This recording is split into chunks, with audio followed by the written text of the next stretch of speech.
Centre point Tamil Nadu நேயர்களுக்கு வணக்கம். பார்க்கிற ஒவ்வொரு காணொளிகளையும் நீங்கள் சப்ஸ்கிரைப் செய்து ஷேர் செய்து கொண்டிருப்பது எங்களுடைய வளர்ச்சிக்கு பெரிதும் உதவியாக இருக்கிறது.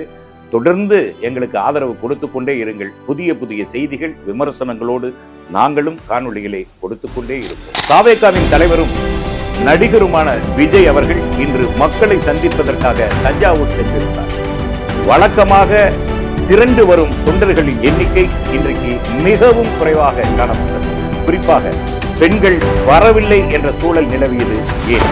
வேலூரிலும் கரூரிலும் நாகப்பட்டினத்திலும் ஈரோட்டிலும் அவர் பேசிய அந்த பேச்சில் இருந்த ஆக்ரோஷமும் ஆவேசமும் இன்றைக்கு வெகுவாக குறைந்து காணப்பட்டது ஏன்?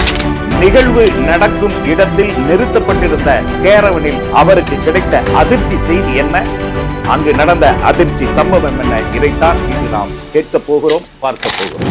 தமிழ்நாட்டில் எவ்வளவோ கட்சி இருக்குங்க. அந்த கட்சிக்கான தலைவர்களும் இருக்காங்க. ஒரு தலைவர் ஒரு ஊருக்கு வரார் அப்படின்னா அந்த தலைவரை பார்க்க வர்றது அல்லது அந்த தலைவர் பேசுகிற கருத்து என்ன, தேர்தலை எப்படி சந்திக்க போறோம், என்னென்ன திட்டங்களை வச்சிருக்கிறோம் அப்படின்னு கேட்கறதுக்கு மக்கள் மிக ஆர்வமா இருப்பாங்க. குறிப்பா அந்த கட்சியினுடைய தொண்டர்களும் திரண்டு வர்றதை நாம பார்த்திருக்கிறோம். ஆனா இன்றைக்கு தாவேகாவினுடைய தலைவர் நடிகர் விஜய் அவர்கள் தஞ்சாவூருக்கு செல்லும் போது அந்த தொண்டர்கள் எப்படி நடந்து கொண்டார்கள் அப்படிங்கிறத கொஞ்சம் பாருங்களேன். அதாவது அழிச்சாட்டியம், அக்கப்போரு, தான் தோன்றித்தனம், அடக்கம் இல்லாமை, எதை வேணாலும் சொல்லாங்க. ஒரு கட்சின்னா அதுக்கு ஒரு கட்டுப்பாடு வேண்டாமா? அல்லது தொண்டர்களை கட்டுப்படுத்த தெரிய வேண்டாமா? அந்த கட்சிகளுக்குள்ளேயே தொண்டர் படையின்னு ஒண்ணு அமைச்சு அந்த தொண்டர்களை கட்டுப்படுத்தி தலைவர் வரும்போது அவருக்கு இடைஞ்சல் இல்லாம அல்லது வந்தவங்களுக்கு இடைஞ்சல் இல்லாம பண்றதானுங்க ஒரு கட்சியா இருக்க முடியும். அங்க ஏதோ கொஞ்சம் சில பெண்கள் இன்னைக்கு வந்திருந்தாங்க. அவங்க தங்களை பாதுகாக்கிறதே ஒரு பெரிய போராட்டமா நடந்துட்டு இருக்கிறத நம்ம காணொளியில பாக்குறோம். அதே மாதிரி காவல்துறை சிறப்பான முன்னேற்பாடுகளை பண்ணியிருந்தாங்க. அந்த தடுப்பு வேலியெல்லாம் வச்சு பண்றாங்க. ஆனா என்னதான் காவல்துறை சொன்னாலும் அந்த தடுப்பு வேலியை தாண்டி குவிச்சு, அது ஒரு இரும்பு, அந்த தடுப்பு வேலிங்கிறது ஒரு இரும்பு, அந்த இரும்பு இன்னொருத்தர் மேல விழுந்தா காயமாகுமே, ஏதாவது ஆயிடுமேங்கிற எந்த பொறுப்பும் இல்லாம தொண்டர்கள் இருக்கிற ஒரு கட்சினா அது தாவேகா தொண்டர்களாகத்தான் இருக்க முடியும். அதே மாதிரி திருச்சியிலிருந்து கிளம்பி வராரு தஞ்சாவூருக்கு, சாலை மார்க்கமா வராரு. வரும்போது அவருடைய வாகனத்தை பின்பற்றி வந்த அந்த பைக்ல மோதி 2 பேர் காயமாயி ஒருத்தனுக்கு முட்டியே உடைஞ்சு, இவ்வளவு கலவரத்துல ஒரு நிகழ்ச்சி. இப்படி எந்த கட்டுப்பாட்டுக்குள்ளும் வராத ஒரு தான் தோன்றி கூட்டமா அந்த தாவேகா தொண்டர்கள் இருக்கிறாங்க. ஒருவேளை நடிகர் விஜய் அவர்கள் இப்படிப்பட்ட முட்டாள் தொண்டர்கள் இருப்பதுதான் தனக்கு லாபம்னு நினைக்கிறாரா என்னமோன்னு தெரியல. ஏற்கனவே இந்த மாதிரி எல்லாம் சந்திச்ச ஒரு கட்சியினுடைய தலைமை என்ன பண்ணணும்?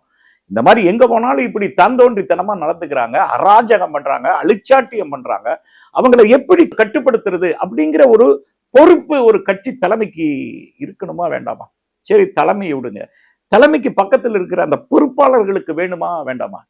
அப்ப தலைமையும் என்ன நினைக்குது, அல்லது தலைமைக்கு பக்கத்தில் இருக்கிற பொறுப்பாளர்களும் என்ன நினைக்கிறாங்கன்னா, இந்த வெறி கொண்ட ரசிக மனப்பான்மை இருக்குல்ல, அதுதான் தங்களுக்கான லாபம்னு அவங்க நினைக்கிறது தான் இன்னைக்கு பார்த்த சம்பவங்கள் நமக்கு நினைவூட்டுது. அதுக்கு பிறகு மேடையில பேச ஆரம்பிக்கிறார். மேடையில பேச ஆரம்பிக்கும் போது பொதுவாவே வேலூர்ல பேசின பேச்சு அல்லது ஈரோட்ல பேசின பேச்சு அல்லது கரூர்ல பேசின பேச்சு அல்லது நாகப்பட்டினத்துல பேசின பேச்சுக்கும் இன்னைக்கும் ரொம்ப வித்தியாசம் இருந்தது. சொல்ல போனா ஒன்னும் பேசல.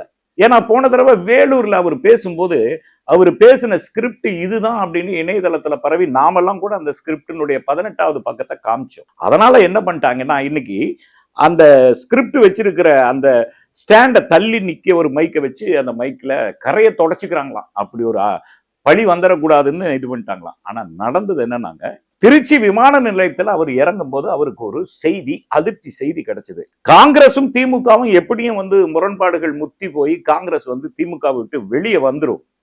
அப்படி வெளியே வந்துட்டா அது தாவேகாவுக்கு ஒரு மிகப்பெரிய பலமா இருக்கும் தான் காலையில விமானம் திருச்சியில இறங்குற வரைக்கும் அவங்களுக்கு இருந்த ஒரு தகவலா இருந்தது.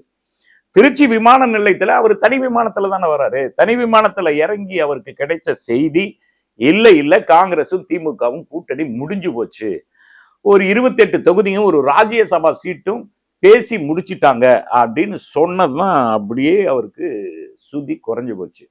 என்னடா அது, காங்கிரஸ் வரும்னு நினைச்சோம், வேற ஏதேதோ கட்சிகள்லாம் வரும்னு நினைச்சோம், ஒரு கட்சியும் வரல, குறைந்தபட்சம் காங்கிரஸ் ஆவது வரும்னு நினைச்சோம், அதுவும் கலண்டு போச்சே அப்படிங்கிற முதல் அதிர்ச்சி செய்தி. அப்ப இருந்தே அவர் படன்னு கோபத்துல புரிஞ்சுக்கிட்டே வந்திருக்காரு தஞ்சாவூர் வரைக்கும். தஞ்சாவூருக்கு வந்ததுக்கு பிறகு எப்பவுமே அவர் பேசுற ஸ்கிரிப்ட் கையில எடுத்துட்டு வருவாங்க. அந்த கூட வர்ற பவுன்சர் வருவாரு, அந்த பவுன்சர் பேர் அருண்குமார். அவர் எப்பவுமே அந்த ஸ்கிரிப்டை கொண்டுவாரு. அந்த ஸ்கிரிப்டை வாங்கினதுல ஒரு படபடப்பா இருக்கிற மனுஷன் எதை செஞ்சாலும் ஒரு படபடப்பு வந்துரும் பாத்தீங்களா. அந்த காபி குடிச்சிட்டு இருந்தவர் அந்த ஸ்கிரிப்டை வாங்கியிருக்காரு. அது நழுவி கீழே விழுந்து அந்த காபி அந்த பேப்பர்ல சிந்திருச்சு. கடைசி நேரத்துல போய் எடுத்துட்டு வர்றதுக்கு இல்லை, ஏன்னா கூட்டம் விஜய் வந்துட்டாருன்னா வாங்க வாங்க வாங்க வாங்கன்னு கத்துறாங்க. இப்ப காபி சிந்திருச்சு பேப்பர்ல, அதனால ரெண்டா வச்சிருந்திருக்காங்க ஸ்கிரிப்ட் பேப்பர். ஒண்ணு இவர் மேடையில பேசும்போது அந்த ஆக்ஷனோட இந்த இடத்தில் நடக்க வேண்டும், இந்த இடத்தில் பேச வேண்டும், இந்த இடத்தில் அழுக வேண்டும் அப்படின்னு ஒரு ஸ்கிரிப்ட் இருக்கும்ல, அந்த ஸ்கிரிப்ட்ல காப்பி சிந்திருச்சு. இன்னொன்னு திட்டங்கள் அறிவிக்கிறதுக்கான ஒரு ஸ்கிரிப்ட், அந்த திட்டங்கள் அறிவிக்கிறதுக்கான ஸ்கிரிப்ட்ல காப்பி சிந்தல. அதாவது நேரம் ஆக ஆக தொண்டர்களுடைய கொதிப்பு அதிகமாயிரும்ல, அதனால மேடைக்கு வர வேண்டிய சூழல் வந்துருச்சுன்னே என்ன பண்ணிட்டாங்க, அந்த திட்டங்கள் இருக்கிற பேப்பரை மட்டும் கொண்டு அதுல வச்சுட்டாங்க. பேச வேண்டிய ஸ்கிரிப்ட்ல காப்பி செஞ்சிருச்சு. அதனால இன்னைக்கு ஒரு பொதுவா பேசினாரு. ஆக்சுவலா ஸ்கிரிப்ட்ல என்ன இருந்தது அப்படின்னா இப்ப கேளுங்களேன். அப்படிங்களா? ஒண்ணுல இப்போ நாளைக்கு தலைவர் தஞ்சாவூர்ல பேசுறாரு, தான் இருக்கேன். இதுல ஒண்ணு ஒரு அஜெண்டா ஒண்ணு செட் பண்ணிருக்கோம். இப்ப அந்த மேடம் டைவர்ஸ் இது பத்தி நாளைக்கு தலைவர் பேசுவாரு. அது பேசும்போது கொஞ்சம் எமோஷனலா ஆகுற மாதிரி ஒரு பிளான் இருக்கு, அழுதுட்டு பேசுற மாதிரி ஒரு பிளான் பண்ணிருக்கு. அது பண்ணும் போது என்ன பண்ண போறோம்னா, கீழே ஃப்ரண்ட்ல ஃபுல்லா லேடிஸ் கிட்ட வச்சுட்டு அவங்க தலைவரை பார்த்து தளபதி நீங்க அழுவாதீங்க, நாங்க இருக்கிறோம், அந்த மாதிரி தலைவருக்கு சப்போர்ட்டா, லேடிஸ் எல்லாருமே தலைவருக்கு சப்போர்ட்டா தான் இருக்காங்க அப்படின்ற மாதிரி செட் பண்ணிருக்கோம். நாளைக்கு மெயினா இதுதான் போக்கஸ் பண்ற மாதிரி இருக்கும். இதை ஹைலைட் பண்ணி சோசியல் மீடியால ஃபுல்லா இது கொஞ்சம் ட்ரெண்ட் பண்ணி விடுற மாதிரி இருக்கும். Okay bro, okay bro. அது லாஸ்ட் டைம் கொஞ்சம் நெட்வொர்க் இஷ்யூன்றதுனால இல்ல, செய்த வாட்டியே தான் ஆகுது. உங்களுக்கு எல்லாமே மோஸ்ட்லி நான் எல்லாமே சீக்கிரம் வந்துடும். ஹேஷ்டாக் மட்டும் பாத்துக்கங்க, தளபதி அந்த மாதிரி ஹேஷ்டாக் மட்டும் போட்டு ட்ரெண்ட் பண்ணுங்க. இன்ஃபுளுசர்ஸ் எல்லாம் நீங்க பேசுங்க சோசியல் மீடியால. இல்ல மேடம் பத்தி நம்ம எதுவும் பேச வேணும்னு சொல்லிட்டேன். எப்பயும் போல டிஎம்கே பண்றாங்க, அவங்க தான் இது பண்றாங்க, அந்த மாதிரி தலைவரை முடக்கிறதுக்கு அவங்க பண்ற ஒரு சதி இது, அந்த மாதிரி பண்ணுங்க. மெயின் தளபதி அழுகுறாரு, அது நம்ம மெயினா போக்கஸ் பண்ணோம். அதுக்கு கீழே இருந்து இந்த லேடிஸ் எல்லாம் அவருக்கு சப்போர்ட் பண்ற மாதிரி இருக்கு. அவர்கிட்ட பேசி அவரு ஃபுல்லா ரெடி பண்ணி பண்றன்ற மாதிரி சொல்லியிருக்காரு. மாவட்டத்தில் எல்லாருக்கிட்ட பேசிட்டாரு. நாளைக்கு ஃபுல் போக்கஸ் தளபதி அழுகுறதும், அதுக்கு லேடிஸ் அவருக்கு சப்போர்ட்டிவா இருக்கிறது, அப்புறம் அவங்க அழுவுறது. ஒரு சில வீடியோஸ் எல்லாம் வரும், மாவட்ட எல்லாருக்கிட்ட சொல்லிடுவோம். மாதிரி தலைவருக்கு சப்போர்ட்டா லேடிஸ் பேசி வீடியோ மாதிரி பேசி ரீல்ஸ் எல்லாம் போடுறது, அந்த மாதிரி நீங்க அதை கூட ட்ரெண்ட் பண்ணுங்க. மேடம் பத்தி ரொம்ப இது பண்ணிக்காம, மேடம் பத்தி பேசாமலே இருந்துங்க, அவங்கள எதுவும் டச் பண்ணி வேண்டாம். வேணும்னா நீங்க எனக்கு கூப்பிடுங்க, நான் இங்க ஃபீல்டுல தான். ஆக்சுவலா இருந்த அந்த காபி கொட்டின அந்த ஸ்கிரிப்ட் இருக்குல்ல, அந்த ஸ்கிரிப்ட்ல என்ன இருந்ததுன்னா, இப்போ அவருடைய மனைவி சங்கீதா விவாகரத்து வழக்கு தொடுத்திருக்காங்க. அது ஒரு மிகப்பெரிய பிரளயமா மாறி இருக்கு. பெண்களுடைய எண்ணிக்கை அதிகமாக வராததற்கு காரணமும் விஜய் மேல விழுந்திருக்கிற அந்த விவாகரத்து வழக்கு. இவ்வளவு கேவலமான ஒருத்தனையா நாம இத்தனை நாள் தலைவனா நினைச்சிட்டு இருந்தோம்னு பல பெண்கள் வரல. அதே மாதிரி கொஞ்சம் பெற்றோர்களும் நிறைய வந்திருந்தாங்க. எப்படி வந்திருந்தாங்கன்னா, அவங்க எல்லாம் நம்ம பிள்ளை இதுல கலந்துக்குதா இல்லையா அப்படின்னு பார்க்க வந்திருக்க கூட்டம் நிறைய அதுல இருந்திருக்கு. இப்போ அந்த ஸ்கிரிப்ட்ல என்ன இருந்ததுன்னா, சங்கீதாவை பத்தி அவர் பேசுறது, நான் நல்லபடியா தான் வச்சு வாழ்ந்துட்டு இருந்தேன், ஆனா அவங்க திமுக பிடிக்குள்ள சிக்கிட்டாங்க, திமுக தூண்டி விட்டது தான் இது அப்படின்னு அவர் சொல்லி மேடையில் அவர் கண் கலங்க வேண்டும் ஸ்கிரிப்ட்ல இருந்தது. இந்த இடத்தில் நீங்கள் தலைகுனிந்து அப்படி கண் கலங்கினால் கூட்டத்தில் இருக்கிற பெண்கள் எல்லாம் அழுகாதீங்க அழுகாதீங்க அழுகாதீங்கன்னு சொல்லுவாங்க. அதுக்கு ஒரு 5 நிமிஷம் அதுக்கு ஒதுக்கி இருந்தாங்க. இந்த ஸ்கிரிப்டை அவரு மறந்துட்டாரு. அதனால ஸ்கிரிப்ட்ல இருந்து அதை அவரால் செய்ய முடியல. அதனால பாத்தீங்கன்னா அவருடைய பேச்சிலேயே பாத்தீங்க இன்னைக்கு ஒரு தொடர்பு இருக்காது, எதுவுமே இல்லாம எங்கெங்கயோ தாவி தாவி போய் பேசினாரு. இருந்தாலும் அவர் பேசினதுல 2 பாயிண்ட் நம்ம எடுத்துக்கிறோம். ஒரு பாயிண்ட், அதாவது அதிமுக திமுகவும் கூட்டணியா அது எப்படி பேசிக்குவாங்களாம், இப்படி போன்ல பேசிக்குவாங்களாம், நம்ம 2 பேரு நீ கொள்ளையடி அல்லது நான் கொள்ளையடி, புதுசா வந்தா எவனையும் விட்டுறாத அப்படின்னு அதிமுகவும் திமுகவும் பேசிக்குது அப்படிங்கிற ஒரு புது கரடிய பாவம் அந்த ரசிகர்களுக்கு அவர் சொன்னாரு.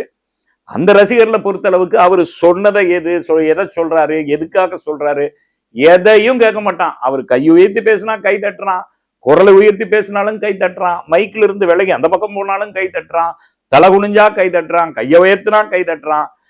எதுக்கு பண்றாருன்னு தெரியல.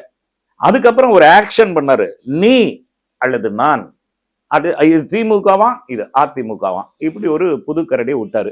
அதுக்கப்புறம் மீண்டும் வேலூர்ல பண்ண அதே தப்ப பண்ணாரு. என்ன பண்ணாருன்னா, ஸ்டாலின் சார் இது நடக்க போறது சட்டமன்ற தேர்தல் தானே, எதுக்கு தமிழ்நாட்டுக்கும் டெல்லிக்கும் போட்டின்னு சொல்றீங்க, டிஎம்கேக்கும் டிவிகேக்கு தான் போட்டின்னு ஏன் சொல்ல மாட்டேங்கிறீங்க அப்படிங்கிற ஒரு வார்த்தையை சொன்னார். இது ஏற்கனவே ஒரு காணொளியில இதுக்கு நான் விளக்கம் சொல்லிட்டேன். இது உண்மையாகவே டெல்லிக்கும் தமிழ்நாட்டுக்கும் தான் போட்டி. ஒன்றிய அரசாக இருக்கிற பாஜக தமிழ்நாட்டை வஞ்சிக்க நினைக்கிறது. அப்படி வஞ்சிக்க நினைக்கிற அந்த பாஜக தான் அதிமுகவை ஆட்டுவிக்கிறது. அந்த பாஜகவை வீழ்த்துவதுதான் திமுக கூட்டணியின் நோக்கம். அதுதான் தமிழ்நாட்டினுடைய நோக்கம்னு பல காணொளிகள்ல நம்மளும் சொல்லியிருக்கோம். அவர் இந்த மாதிரி ஏதாவது வலைத்தளங்கள், முகநூல், ட்விட்டர் எல்லாம் பார்த்தா தானங்க தெரியும். பனையூருக்கு வந்த உடனே படுத்து தூங்குறவரு இது எப்படி தெரியும்? ஆக டெல்லிக்கும் தமிழ்நாட்டுக்கும் போட்டி எல்லாம் சொல்லாதங்க, டிவிக்கும் டிஎம்கேக்கும் தான் போட்டின்னு சொல்லுங்க அப்படின்னு வேலூர்ல பேசினதே திருப்பி அவுத்து விட்டாரு. அதனுடைய நோக்கம் என்ன, அது உள்ள இருக்கிற அரசியல் என்ன, அதெல்லாம் எந்த புரிதலுமே இல்லாம பேசினாரு. சரி, அவர் பேசட்டும். அதுக்கப்புறம் என்னாச்சுன்னா திட்டங்களை அறிவிக்கிறார். சரி, ஏதாவது புது திட்டங்களை அறிவிப்பாரு அப்படின்னு பார்த்தா மறுபடியும் இந்த ஏற்கனவே 15-20 வருஷமா பேசிட்டு இருக்கிற திட்டங்களை இவர் வாயில அறிவிக்கிறார். அவ்வளவுதான். பழைய மந்தையில புது கல்லுங்கிற மாதிரி, அது புது கல்லு கூட இல்லை, அதுவும் பழைய கல்லா தான் இருந்தது. அதுல ரொம்ப முக்கியமான விஷயம் என்னன்னா, என்னை ஒன்னும் தெரியாதவன்லாம் நினைச்சுக்காதீங்க, நான் தண்ணிக்குள்ளேயே பூந்து அணை எப்படி இருக்குதுன்னு பார்ப்பேன் அப்படின்னாரு. நமக்கு அந்த இடத்துல ஒரு நகைச்சுவை வந்தது. எப்படின்னா, தண்ணிக்குள்ளேயே பூந்து போய் அணை எப்படி இருக்குன்னு தெரிஞ்சுக்கிற அளவுக்கு இருக்கிற நடிகர் விஜய், அவ்வளவு டெக்னிக் தெரிஞ்ச நீங்க, எல்லாமே தெரிஞ்ச நீங்க, அவரே சொல்றாரு, நான் சும்மா இருக்கிறேன்னு எதுவும் தெரியாதுன்னுலாம் நினைக்காதீங்க அப்படின்னாரு. எது உங்களுக்கு தெரியும்? நாங்க தெரியாம கேட்கிறோம், ஒரு மக்களா கேட்கிறோமே. 22 வருஷம் கட்டிய மனைவியோடு வாழ தெரியலையே, பெத்த பிள்ளைக, மகங்கிட்டியும் மககிட்டியும் ஒரு நல்ல தகப்பனா உங்களுக்கு வாழ தெரியலையே. வேண்டாங்க, உங்களை பெத்த அப்பா அம்மா வயசான காலத்துல அவங்கள கவனிக்கணுங்கிறது உங்களுக்கு தெரியலையே. அவ்வளவு ஏன், உங்க தாய் கூட பிறந்த எத்தனை பேர் இன்னும் வறுமையில் இருக்கான்னு உங்களுக்கு தெரியுமா? அவங்கள கவனிக்க தெரியலையே. சரி, நடிகராக இருந்து சம்பாதிக்கிறோம், அந்த சம்பாதிக்கிறதுக்கு வரி கட்டணுங்கிறது உங்களுக்கு தெரியலையே. எதுவுமே தெரியலக்கா உங்களுக்கு, எதுவுமே தெரியாத நீங்க எப்படி தண்ணிக்குள்ளேயே போய் அணைய பரிசோதிப்பீங்க? என்ன இது? அதாவதுங்க, மக்களை முட்டாளா நினைக்கிறதுங்கிறது எவ்வளவு பெரிய துரோகம்னு ஏன் விஜய் இன்னும் புரிஞ்சுக்கலைங்கிறதா நம்மளுடைய ஆதங்கமா இருக்கு. அதே மாதிரி இன்னொன்னு சொல்றாரு, ரேஷன் கடையில ரேஷன் வாங்க போறோம்ல, அவங்களுக்கு அந்த எடை போட்டு கொடுக்குறாங்கல்ல, ஆண்கள் வரிசைக்கு தனி ஆண், பெண் வரிசைக்கு பெண். இது ஒரு பெரிய புரட்சிகரமாங்க, இது ஒரு புரட்சிகர திட்டமா? அது யாருமே செய்ய முடியாத ஒரு திட்டமா? என்ன இது? அதாவதுங்க, இன்னைக்கு அவர் பேசின பேச்சு அந்த ஸ்கிரிப்ட் இல்லாதனால என்ன உளர முடியுமோ அத்தனையும் உளறி கொட்டினாரு. கடைசியில எப்பவும் போல உறுதிமொழி, விசிலுக்கு தானே உங்க வாக்கு, எப்போதும் என் கூட இருப்பீங்கல்ல, ஒவ்வொரு வீட்லயும் விசில் பறக்கும்ல, ஆட்சி மாத்திருவீங்கல்ல, என்ன முதலமைச்சரா உட்கார வச்சிருவீங்கல்ல அப்படின்னு வழக்கம் போல அந்த உறுதிமொழி எடுத்தாங்க. அவர் மட்டும்தான் உறுதிமொழி எடுக்கிறாரு ஒழிய அங்க கூட்டத்திலிருந்து யாரும் பேசுற மாதிரி அல்லது பதில் சொல்ற மாதிரி நமக்கு தெரியல. இன்னைக்கு நடந்த அந்த நிகழ்வை பொறுத்தளவில் நம் பார்க்கிற அளவில் அல்லது நம்மளுடைய நிருபர்கள் அங்கு நேராவே சென்று நமக்கு கொடுத்த தகவலின் அடிப்படையில் ஒண்ணு மட்டும் தெரிஞ்சது, அவருடைய மனைவி சங்கீதா அவர்கள் தொடுத்திருந்த அந்த வழக்கில் இவர் எப்பேற்பட்டவர், மனைவியிடம் எப்படி நடந்து கொள்வார், திருமணத்தை மீறிய உறவு அவர் வைத்திருந்தது, தன்னுடைய பெற்ற பிள்ளைகளோடவே அவர் சரியா பேசிக்கிட்டது இல்ல, தொடர்பு இல்ல, பெத்த அப்பா அம்மாவை கவனிக்கிறது இல்ல, தன்னிடம் வேலை செய்கிறவர்களை கூட நெஞ்சில் எட்டி உதைக்கிற ஒரு சைக்கோ கேரக்டர் அப்படிங்கறத நம்ம சொல்லல, அவங்க மனைவி தான் சொல்லியிருக்காங்க. அந்த மனைவி கொடுத்த அந்த வழக்கு, இன்னும் சொல்றாங்க அவங்க வந்து திடீர்னு ஒரு நாள் பத்திரிகைகளை கூப்பிட்டு சொல்ல போறேன்னு சொன்ன அந்த அழுத்தம் எல்லாம் விஜய் வந்து சுக்குநூறாக உடைத்திருக்கிறது. ஏதோ சம்பிரதாயத்திற்காக போய் இன்றைக்கு மக்களை சந்தித்திருக்கிறார் அல்லது அவர்களுடைய ரசிகர்களை சந்தித்திருக்கிறாரே தவிர ஒரு பெரிய ஒரு வேலூரில் நடந்த ஒரு எழுச்சியோ அல்லது நாகப்பட்டினத்தில் நடந்த ஒரு எழுச்சியோ அல்லது திருச்சியில் இருந்த ஒரு எழுச்சியோ அல்லது ஈரோட்டில் நடந்த ஒரு எழுச்சியோ தஞ்சாவூர் மண்ணில் நாம் காண முடியவில்லை. நம்மளுடைய நிருபரும் அதைத்தான் சொல்றாரு. அவர் சொன்ன வார்த்தை அப்படின்னு நான் சொல்றேன். என்னை பொறுத்தவரை தஞ்சாவூரில் விஜய் சந்தித்த இந்த நிகழ்ச்சியில் எண்ணிக்கையே இல்லை, சாதாரண ஒரு நடிகனை பார்க்க வந்த ஒரு கூட்டமா தான் இருந்ததே ஒழிய விஜயை பார்க்க வந்த கூட்டமாக கூட அது இல்லை என்பதுதான் நிஜம். வந்திருந்த தொண்டர்களும் கூட ஒரு காட்டுத்தனமாக, அராஜகமாக, வெறிபிடித்தவர்களாக இருந்தார்களே தவிர அவர்களெல்லாம் தேர்தலில் எப்படி செயலாற்றுவது, எப்படி வாக்களிப்பது, எதற்காக வாக்களிக்கிறோம், ஏன் வாக்களிக்கிறோம் அல்லது யாரை தேர்ந்தெடுக்க வேண்டும் என்கிற பக்குவப்பட்ட எண்ணம் இல்லாத வெறிபிடித்த ரசிகர்களாக இருந்தார்களே தவிர இந்த நாட்டை பற்றியோ அல்லது இந்த நாட்டின் வளங்களை பற்றியோ அல்லது இந்த நாட்டு மக்களை பற்றியோ எதிர்கால திட்டங்கள் பற்றியோ எதுவும் தெரியாத தொண்டர்களைத்தான் தாவைக்கா பெற்றிருக்கிறதே தவிர தகுதியான தொண்டர்களே இல்லை என்பதுதான் உண்மை. சரி, அவங்கதான் இல்ல. இந்த கூபா கிருஷ்ணன், இந்த கிருஷ்ணன் ஒருத்தர், அவரு அதிமுகவில் இருந்தவர், பழுத்த அரசியல்வாதி. அவரையாவது பேச விட்டுருந்தா கொஞ்சம் ஒரு 2 நிமிஷம் நல்லா பேசியிருப்பாருன்னு பார்த்தா கூட விஜயை தவிர வேறு யாரும் பேசக்கூடாது, குறிப்பாக கட்சியில் வந்து இணைந்தவர்கள் பேசக்கூடாதுன்னு அங்க வந்து ஒரு சட்டமே இருக்கான். அதனால அவரும் பேசல. நம்மை பொறுத்தவரை நம் நிருபர் சொன்ன செய்திகள், இணையத்தில் பார்த்த செய்திகளை பார்க்கும் பொழுது விஜயினுடைய வீழ்ச்சி தேர்தலுக்கு முன்பாகவே துவங்கப்பட்டு விட்டது. அவரு மேடையில கத்தலாம், திமுகவுக்கும் டிவிகேவுக்கு தான் போட்டின்னு அவரு கத்தலாமே ஒழிய மக்களுடைய மனநிலை சுத்தமாக மாறி இருக்கிறது. விஜயனுடைய உண்மை முகம் மக்களுக்கு தெரிந்திருக்கிறது. விஜய் தனிப்பட்ட முறையில் சுய ஒழுக்கம் இல்லாத ஒரு நபர் என்பது எதிரொலித்திருக்கிறது. இன்னும் போக போக போக அந்த ரசிகர்களுடைய அந்த வெறித்தன்மை மாறி மிக மிக சாதாரணமான ஒரு நடிகன் என்கிற முத்திரை தான் அவர் மேல் விழும். இன்று வரை, இந்த நொடி வரை அவர் ஒரு தலைவர் என்கிற முத்திரை அவருக்கு விழவே இல்லை என்பதுதான் தஞ்சாவூர் நமக்கு கொடுக்கும் செய்தியாக இருக்கிறது. மேற்கொண்டு தாவேகா எப்படி தன்னை நிலைநிறுத்திக் கொள்ள போகிறது, வளர்த்தி கொள்ள போகிறது என்பதை போக போக நாம் பார்ப்போம். நன்றி. நடுநிலை தவறாத சென்டர் பாயிண்ட்.